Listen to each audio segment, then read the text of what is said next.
Today we will be creating negative space with some found objects from around our house.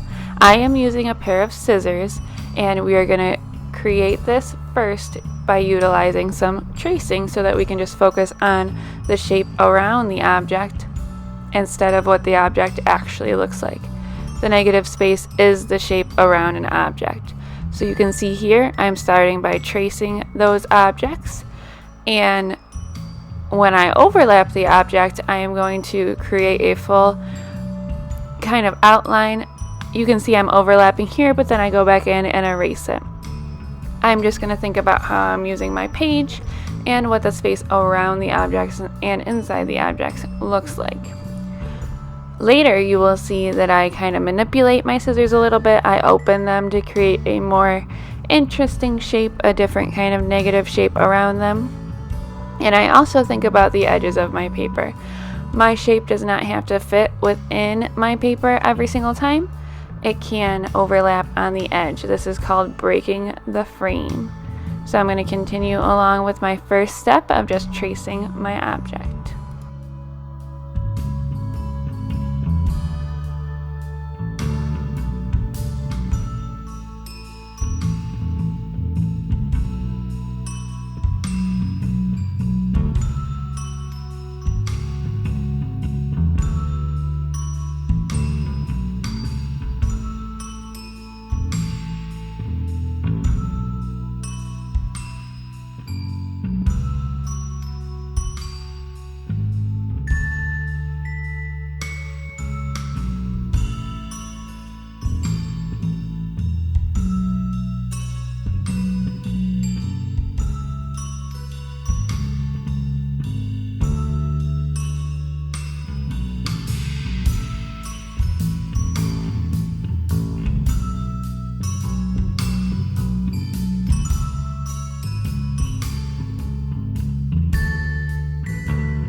Now that I have completed tracing my object and I checked out my page to make sure I utilized the space the way I wanted to, and especially that negative space that we don't usually focus on, I'm going to decide how I want to enhance that negative space.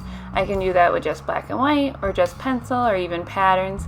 Here you're going to see I'm going to do kind of a rainbow pattern with some colored pencils. So I'm selecting my colors. I can test these on a scrap piece of paper, as colored pencils and markers don't always match their barrel or the casing that they're in. But if it's a tool you've used a lot before, you'll probably be very familiar with it. So you can see I'm selecting my colors here. Since I want to use every color of the rainbow, I'm also going to use my pencil to kind of plan out my pattern in the background and erase it ever so slightly so that it doesn't show through my very light colors such as my yellow. You can go ahead and continue to draw along with me if you'd like a drawing partner today.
Now that drawing number 1 is complete, please try out drawing number 2.